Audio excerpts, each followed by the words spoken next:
El testimonio, el mejor método de formación.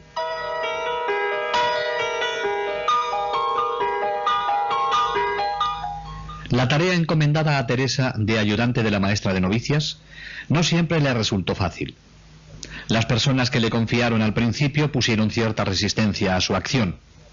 Teresa lo soportó con buen humor y hasta con alegría, porque en ello vio el deseado contrapeso ante el peligroso camino de los honores que se veía obligada a seguir por razón de su cargo. Sin embargo, pronto se ganó los corazones. Si Teresa pudo unir una elevada santidad con una personalidad bastante equilibrada, no siempre se dieron estos elementos en las novicias que se le confiaron. Las dos novicias que estaban en el noviciado cuando ella empezó su tarea ofrecían dificultades concretas. Sor Marta de Jesús manifestaba cierta agresividad causada por una frustración de afecto maternal que le dificultaba la vida comunitaria. La otra novicia, Sor Magdalena del Santísimo Sacramento, estaba marcada por un doloroso pasado en el que había padecido grandes dificultades. Con estas novicias tuvo menos relación que con las siguientes, pues ella misma nos habla de la primera novicia que le confiaron, y se refiere a Sor María de la Trinidad, que ingresó el 16 de junio de 1894. Venía de otro Carmelo, en el que no había perseverado por razones de salud. Refiriéndose a esta hermana, Teresa dice que se encargó de la única novicia que entonces había en el convento, pues era su ángel. Bajo este nombre se designa a la religiosa encargada de ayudar a las postulantes a iniciarse en la vida religiosa. A esta novicia, de carácter infantil, le faltaba estabilidad y sentía una intensa necesidad de amar y de ser amada, lo que no le disponía para aceptar la soledad y el desprendimiento que pide la vida religiosa. El Señor ha preparado a Teresa para esta tarea y ella ha sabido colaborar. Consciente de su pequeñez y de sus deficiencias, se compromete en un auténtico combate espiritual y por eso puede decir: «Cuánto me alegro ahora de todas las renuncias que me impuse desde el comienzo de mi vida religiosa. Ahora gozo ya del premio prometido a los que luchan valientemente. Siento que ya no necesito negarme todos los consuelos del corazón, pues mi alma está afianzada en el único a quien quería amar.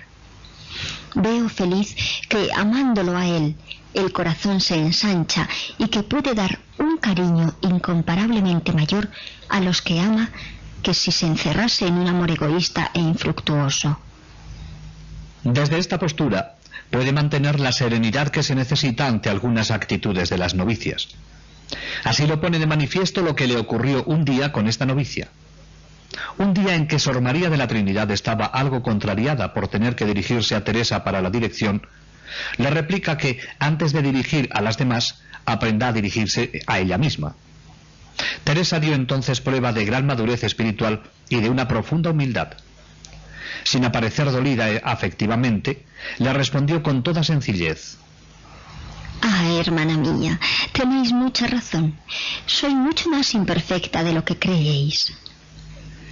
Estas sencillas palabras bastaron para que en la novicia desapareciese la dificultad de comunicarse con ella, y en adelante Sor María de la Trinidad apreció mucho la ayuda de Teresa y le atribuyó su perseverancia en el Carmelo. El 14 de septiembre de 1894 ingresó Celina. Fue la mejor novicia que tuvo Teresa. En el plano humano manifiesta una gran madurez. Su oficio de ama de casa le había obligado a cargar con responsabilidades y había adquirido ya una gran personalidad antes de su entrada en el Carmelo. A los dones de inteligencia y de gran corazón se unían en ella los gustos artísticos. Será para Teresa una novicia de elección, ávida de entrar en el camino de la infancia espiritual. Estaba muy bien dispuesta para el diálogo espiritual con su hermana. Celina se llamará en el convento Sor Genoveva de la Santa Faz.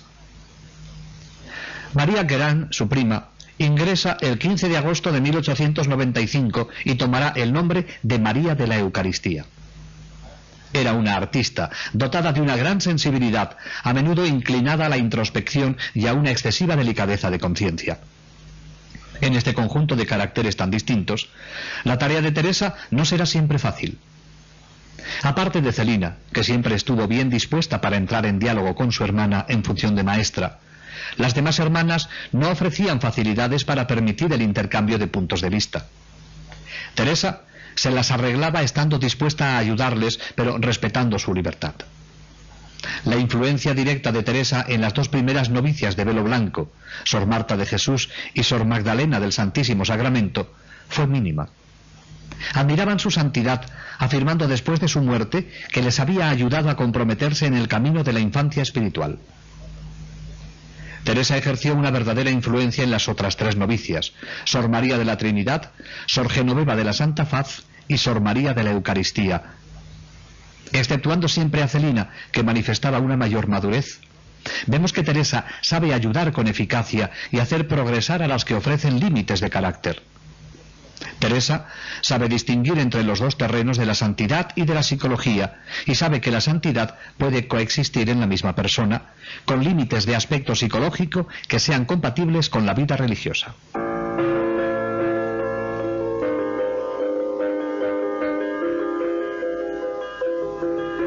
Para Teresa, la santidad no se sitúa en primer lugar a nivel de lo que podemos captar los hombres, sino que reside ante todo en lo secreto del corazón del hombre, que acoge o rechaza libremente la salvación ofrecida por Jesucristo. La santidad es ante todo una cuestión de conformidad con Cristo, que hace compartir al hombre el misterio de su vida de Hijo de Dios. Ella sabe muy bien que esa transformación del corazón del hombre por la gracia está llamada a transfigurar poco a poco la vida humana, pero sabe también que en algunos que no poseen una naturaleza humana tan rica, esta santidad no aparecerá ante los demás. Hay santos en los que se ponen muy de manifiesto esa santidad, como en Santa Teresa de Jesús, San Ignacio de Loyola, San Juan de la Cruz. Pero en la Iglesia hay lugar para otro tipo de santidad más oculta, pero sin embargo muy real. Es la de las personas que han acogido de verdad la gracia, pero toda su vida es una lucha constante contra un defecto o una tendencia no integrada. Con frecuencia podrá explicar esta doctrina a sus novicias, que son testigos de sus cualidades humanas y espirituales. Algunas novicias de más edad que ella tenían peligro de impacientarse al ver en su joven maestra una santidad tan notable junto con señaladas dotes humanas. Sor Magdalena del Santísimo Sacramento manifestó al final de su vida que, en otro tiempo, no estaba en estado de aprovechar los avisos de su antigua maestra. Le molestaba su santidad viéndola tan joven, y dirá en el proceso: yo la huía. No era falta de estima, al contrario, es que la encontraba demasiado perfecta. Si lo hubiera sido menos, esto me habría animado. Adivinaba todo lo que sucedía en mí. Aún en Celina despertaba una santa envidia al verla sembrar el bien a su alrededor y practicar la virtud con facilidad, y le decía: lo que envidio son tus obras. Yo también quisiera hacer el bien, componer bellas cosas que hiciesen amar a Dios. A lo que Teresa le contestó: no hay que apegar el corazón a esto. No se debe desear hacer el bien por medio de libros, de poesías, de obras de arte. Oh, no. Ante nuestra impotencia debemos ofrecer las obras de los otros. En esto consiste la ventaja de la comunión de los santos. Y no hemos de estar pesarosas de esta impotencia, sino dedicarnos únicamente al amor. Y es que en Teresa, los genios de santidad son grandes personalidades humanas fuera de lo normal. No despiertan ningún movimiento de envidia. Sus preferencias van por otro camino mucho más sencillo. A ella le atraen el publicano del Evangelio, los pecadores convertidos, la pecadora convertida. El único deseo de Teresa para sus novicias es comunicarles el amor exclusivo que ella tiene por Cristo y su interés en grabar su imagen en cada una.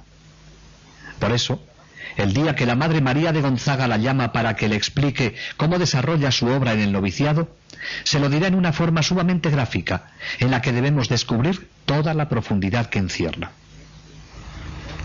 Si el lienzo que pinta un artista pudiera pensar y hablar, seguramente no se quejaría de que el pincel lo toque y lo retoque sin cesar. Ni tampoco envidiaría la suerte de ese instrumento, pues sabría que la belleza que lo adorna no se la debe sino al artista que lo maneja. El pincel, por su parte, no puede gloriarse de haber hecho él la obra de arte. Sabe que los artistas no se atan a un instrumento, que se ríen de las dificultades que a veces les gusta escoger instrumentos débiles y defectuosos. Madre querida, yo soy un pincelito que Jesús ha escogido para pintar su imagen en las almas que usted me ha confiado. Un artista no utiliza solamente un pincel, necesita al menos dos. El primero es el más sutil. Con él da los colores comunes y cubre totalmente el lienzo en muy poco tiempo. Del otro, el más pequeño, se sirve para los detalles. Usted representa el precioso pincel que la mano de Jesús toma con amor cuando quiere hacer un gran trabajo en el alma de sus hijas. Y yo soy el pequeñito del que luego quiere servirse para los detalles menores. Con gran sentido del papel de segunda que ocupa en el noviciado, se da cuenta de cuál es su función. Para Teresa, toda la santidad consiste en encontrar personalmente a Cristo, en escuchar su palabra, en dejarse transformar por su amor misericordioso. Ella desea pintar la imagen de Cristo en el corazón de las novicias. En realidad, coincide con algo tan profundo como lo que nos dice San Pablo cuando suplica al Padre que grabe la imagen de su Hijo en el corazón de los cristianos. Que Cristo habite por la fe en vuestros corazones, para que, arraigados y cimentados en el amor, podáis comprender con todos los santos cuál es la anchura y longitud, la altura y la profundidad, y conocer el amor de Cristo, que excede a todo conocimiento, para que os vayáis llenando hasta la total plenitud de Dios. Hay que permitir al amor de Cristo que nos inunde, que consuma nuestra miseria y sea el amor de Dios quien nos conduzca. Teresa insiste en esta transformación radical de nuestro corazón. Para amarte como tú me amas, necesito pedirte prestado tu propio corazón. Solo así hallo el reposo. Para ella, la santidad que consiste en entregarse al amor trasciende todas las miserias y todas las imperfecciones. Las novicias pueden aspirar a la santidad a condición de que reconozcan su pobreza y pequeñez con humildad. La humildad radical es la condición para dejarse invadir por el amor de Dios. Por eso nos dice Celina: en las instrucciones que daba a cada una de sus novicias siempre insistía en la humildad. El fondo de su doctrina era enseñarnos a no afligirnos al ver que éramos la debilidad misma, sino antes bien a gloriarnos en nuestras imperfecciones. Pero Teresa siempre permanece alerta para que entiendan bien el camino que les muestra sin caer en el error. Ella perseguirá con valentía lo inauténtico y las falsificaciones de la humildad. Si la miseria y la pobreza del hombre atraen la misericordia de Dios, no hay que invocar esta impotencia para permanecer en este estado. El hecho de tener faltas y límites no constituye por sí mismo la llamada a la misericordia de Dios. Solo el hombre que se reconoce pecador, el que toma conciencia de haber roto y puesto en peligro una relación de amor con él, puede esperar obtener el perdón si acepta el volver al Padre. De lo contrario, corre el peligro de agravar su mala conciencia. Por eso, Teresa insiste a las novicias en la necesidad de tomar conciencia de sus propios conflictos y dificultades. Quiere ayudarles a superar la tentación de achacar con demasiada facilidad su responsabilidad al carácter, el temperamento, a las circunstancias de la vida o a las otras hermanas. Es lo que le explica a su hermana Celina. Cuando no practicas la virtud, no debes creer nunca que es debido a una causa natural, como la enfermedad, el mal tiempo o el mal humor. Debes buscar un gran motivo de humillación y colocarte entre las almas pequeñas, puesto que no puedes practicar la virtud sino de una manera tan débil. El día en que las novicias y cada una de las personas que siguen estos sabios consejos de Teresa se deciden a no cargar la responsabilidad de sus debilidades sobre causas exteriores, sino que asumen la dirección de su vida desde una perspectiva de relación personal con Dios, es entonces cuando pueden contar con la misericordia de Dios.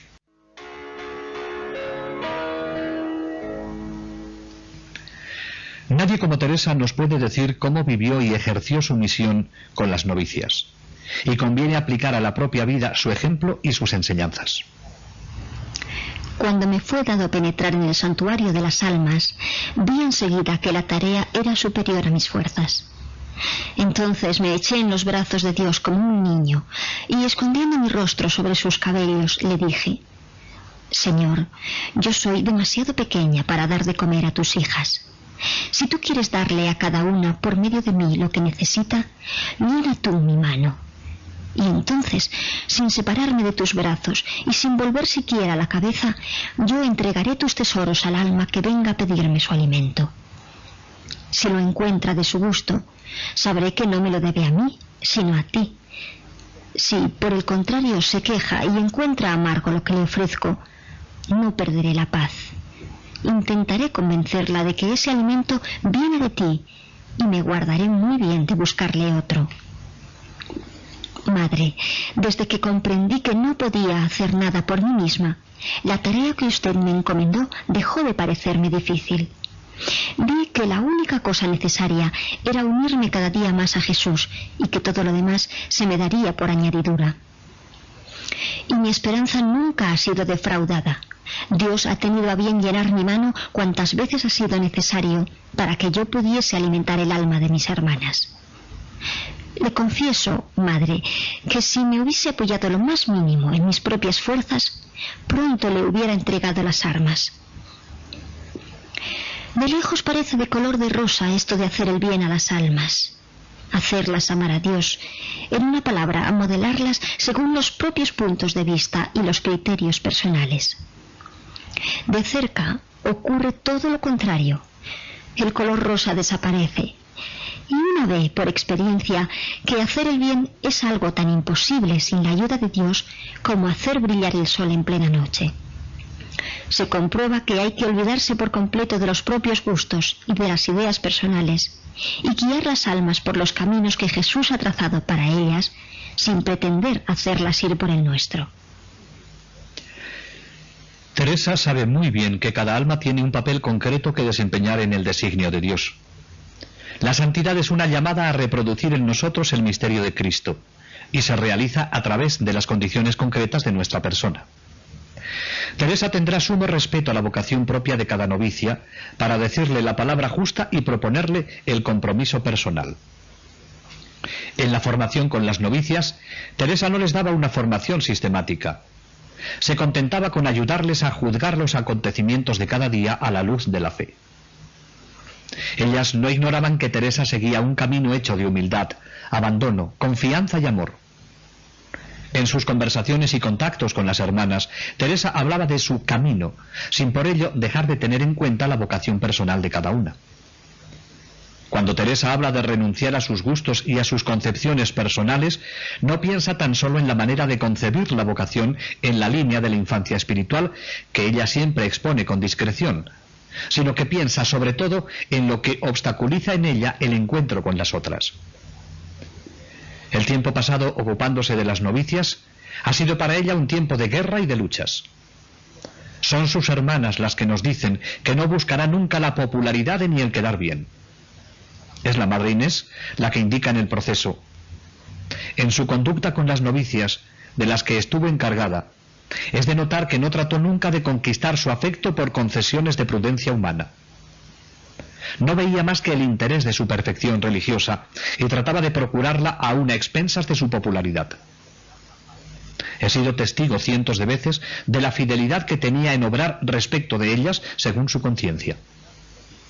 Y Celina, refiriéndose a este mismo aspecto, nos dice: nuestra Santa Maestra era de una gran bondad, pero también de una gran firmeza, y no nos pasaba absolutamente nada.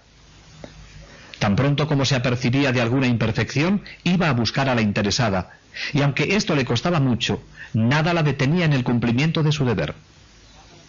Un día, Sor Teresa del Niño Jesús me dijo: el tiempo que he pasado ocupándome de las novicias ha sido para mí una vida de guerra, de lucha. Dios ha trabajado para mí, yo trabajaba para Él, y nunca mi alma ha adelantado tanto. No buscaba ser amada, no me preocupaba de lo que se pudiera decir o pensar de mí. No buscaba sino complacer a Dios, sin desear que mis esfuerzos diesen fruto. Sí, hay que sembrar el bien a nuestro alrededor sin preocuparnos de su cosecha. El trabajo para nosotras, el éxito para Jesús. no temer la batalla cuando se trata del bien del prójimo, reprender a despecho de la propia tranquilidad personal, y mucho más con el fin de servir a Dios que con el fin de lograr que las novicias comprendan. Y para que una reprensión reporte fruto, es necesario que cueste hacerla y no tener ni sombra de pasión en el corazón. Y sigue diciendo Celina: este testimonio es exacto. Yo notaba su gran renunciamiento, su paciencia en escucharnos, en instruirnos, sin buscar alegría ni distracción alguna. Me daba cuenta también de su desinterés y del celo con que se ocupaba de las novicias menos dotadas, mostrándoles siempre el mayor afecto. Cada vez que Teresa toca el tema de sus relaciones con las novicias, anota no solamente las dificultades que encuentra por parte de sus hermanas, sus faltas de madurez, sus imperfecciones, sus debilidades, sino sabe descubrir las dificultades que encuentra en sí misma.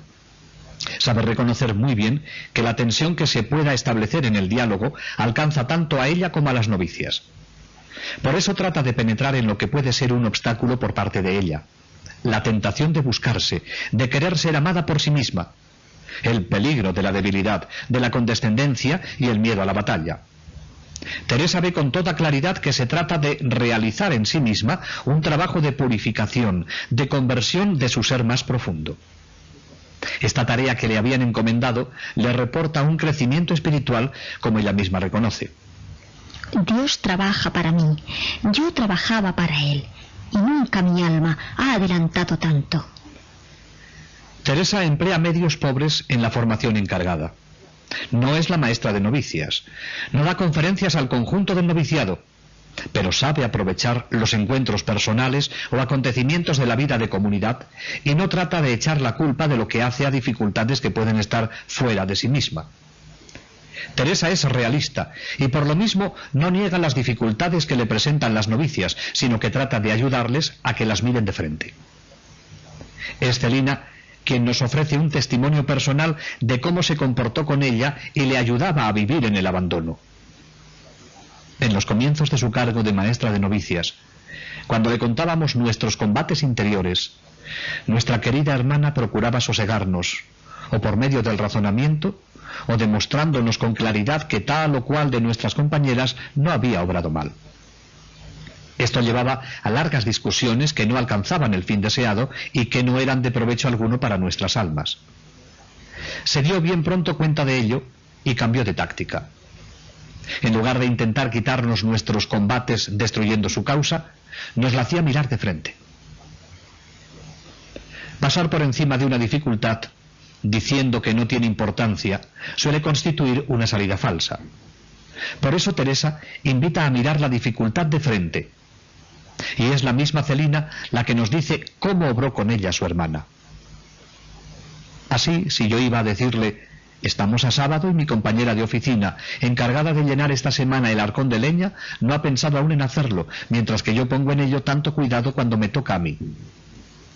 Ella trataba de familiarizarme con aquella misma cosa que me sumía en la indignación, sin que intentase borrar el oscuro cuadro que yo trazaba ante sus ojos, ni esclarecerlo. Me obligaba a contemplarlo de más cerca y parecía ponerse de acuerdo conmigo. Bien, admitámoslo. Convengo en que vuestra compañera ha cometido las faltas que le atribuís. Obraba así para no irritarme, y luego, sobre esta base, se ponía al trabajo. Poco a poco llegaba a hacerme amable mi suerte. Hasta llegaba a hacerme desear que las hermanas me ahorrasen miramientos y agasajos, que mis compañeras cumpliesen imperfectamente sus obligaciones, que fuese reprendida en su lugar, acusada de haber hecho mal aquello de lo que ni siquiera estaba encargada. En fin, me situaba en los sentimientos más perfectos. Así hacía crecer Teresa no solo a su hermana, sino a todas las novicias según sus posibilidades. No se conformaba con que aceptasen la situación, sino que les hacía desear crecer en la virtud de la humildad. Y sigue diciendo Celina: luego, cuando esta victoria estaba ganada, me citaba ejemplos ignorados de virtud de la acusada por mí. Muy pronto, al resentimiento sucedía la admiración, y pensaba que las otras eran mejor que yo. De esta manera, la hacía crecer en la verdadera caridad. Pero Teresa iba aún más lejos. Si ella sabía que el famoso arcón de leña había sido llenado ya para entonces por aquella hermana después de la inspección que yo había hecho en él, se guardaba de decírmelo, aun cuando esta revelación habría aniquilado de un golpe mi combate. Cuando había logrado ponerme en el estado de perfección a que me había invitado anteriormente, entonces me decía sencillamente: sé que el arcón está lleno. Algunas veces nos dejaba para lo último la sorpresa de semejante descubrimiento y aprovechaba esta circunstancia para demostrarnos que muy frecuentemente nos creamos combates a nosotras mismas por razones que no existen y que son puras imaginaciones. La fina psicología empleada por Teresa, unida a su vivencia de humildad y caridad, por la que quiere hacer correr a sus hermanas, se pone de manifiesto en su conducta. Obra así porque quiere ayudar a su hermana a ver la realidad de frente y aceptarla. En un primer momento busca no evitar el trabajo, el huir de quien tiene un carácter difícil, y no hay que soñar en otra cosa sino en lo que hay que vivir. Hay que permanecer en lo cotidiano y aceptarlo tal como es, pues es ahí donde uno se hace santo. La vida divina se alimenta de la vida cotidiana más normal. El abandono al que Teresa invita no es una manera de hacer la vida más fácil, sino se trata de ayudarnos a vivir lo difícil con medios muy pequeños y al alcance de la mano. Pero no basta reconocer la dificultad, pues uno puede ingeniarse para escapar de ella o tomarla a disgusto. Teresa invita a aceptarla, a amar la voluntad de Dios que se manifiesta en esta circunstancia. Hay que aceptar la debilidad de los demás y la propia, y a esto invita Teresa a Celina, a amar su suerte, a situarse en los sentimientos más perfectos. Y así llegaba a la conclusión que las demás eran mejor que ella, y como muy a menudo en nuestra vida las dificultades y las inquietudes están más en la imaginación que en la realidad. Hacemos montañas y sufrimos inútilmente con preocupaciones y dificultades imaginarias. Por eso es un buen consejo vivir el momento presente. Cuando el combate es real, hay que aceptar el verse uno tal como es y abandonarse a Dios por la confianza. Cuando surge una dificultad en nuestra vida, no hay que quedarse encerrado en ella, sino desprenderse del propio punto de vista y mirarla desde Dios. Aprovecharse de ella para crecer en santidad, ver otras virtudes en los demás y no añadir en nuestra vida sufrimientos inútiles. Celina, al contarnos lo que a ella le pasó en el caso del arcón de leña, no quiere que nos quedemos en lo anecdótico del hecho. Es un ejemplo para que aprendamos las sabias y santas enseñanzas de su hermana, ya que en la vida cotidiana, tanto en el convento como en el mundo, son muchas las ocasiones que se nos presentan para practicar lo que aquí Teresa nos enseña. Celina, que es una novicia cualificada, es feliz de entregarse a la dirección de su hermana, pues los lazos de fraternidad espiritual se han anudado entre ellas desde los Bissonnets. Pero Teresa la pone en guardia contra las ilusiones que trae de su pasado en el mundo. Este trabajo se hará en la acogida y la comprensión, y así anota: ella me enseñaba el arte de la guerra y me indicaba los escollos, los medios para vencer al enemigo, la manera de manejar las armas. Me conducía paso a paso en la lucha de cada día. Estaba maravillada por la capacidad de su hermana para resolver todo, hasta el punto de que la creía inspirada. Por eso dice: tenía una perspicacia del todo celestial, hasta el punto de creer nosotras que a veces leía nuestro pensamiento. Se la notaba verdaderamente inspirada. Yo la consultaba en la creencia de que no podía equivocarse y de que el Espíritu Santo hablaba por su boca sin que nada se saliese, sin embargo, de lo ordinario y sin que pareciese darse cuenta de la gracia que obraba por ella. Si seguimos escuchando a Teresa, comprenderemos que siempre el móvil de sus acciones es agradar al Señor, hacer lo que Él quiere, llevar a las almas que le han sido confiadas a Él. Aprendió mucho instruyendo a las demás. Lo primero que descubrí es que todas las almas sufren más o menos las mismas luchas, pero que, por otra parte, son diferentes las unas de las otras. Por tanto, no se las puede tratar a todas de la misma manera. Dios me ha concedido la gracia de no temer el combate. Tengo que cumplir con mi deber al precio que sea. Más de una vez he oído decir esto: si quieres conseguir algo de mí, tendrás que ganarme por el camino de la dulzura.